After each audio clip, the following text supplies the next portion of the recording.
When French President Mitterrand tells President Reagan in July 1981 that the KGB has been stealing Western technology, it confirms Reagan's distrust of the Soviet Union.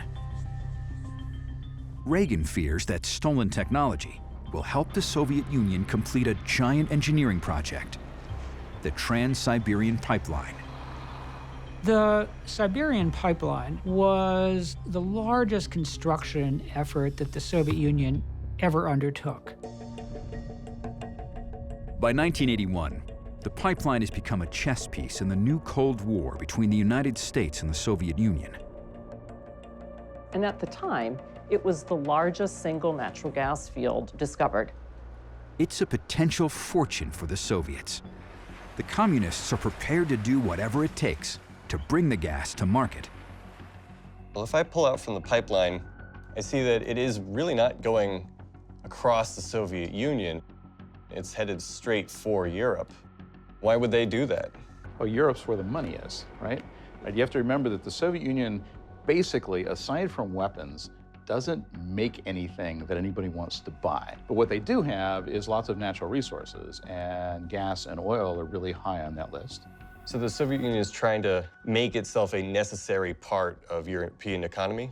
Yes, exactly, and that's one of the things that the Reagan administration is particularly worried about. Some sort of, military crisis or diplomatic showdown or something, right? That Moscow could say to the West, you guys back down or we're going to turn off the gas in, Frankfurt and Paris. Right. And everybody freezes to death in the middle of the winter, right? That's the big Reagan administration concern.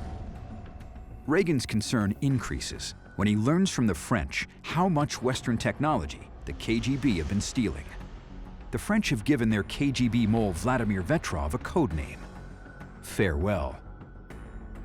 Reagan turns the information about Vetrov over to his own CIA. Reagan gets the file delivered directly to Bill Casey at the CIA.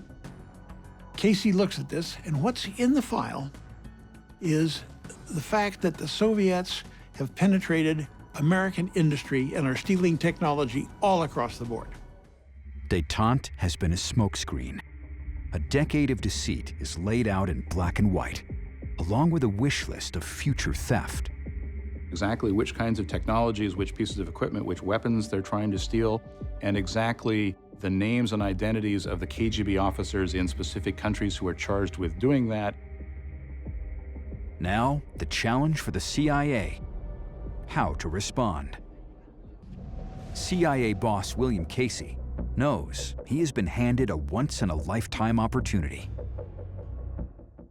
Casey shares Vetrov's documents with a brilliant economist on the National Security Council, Gus Weiss.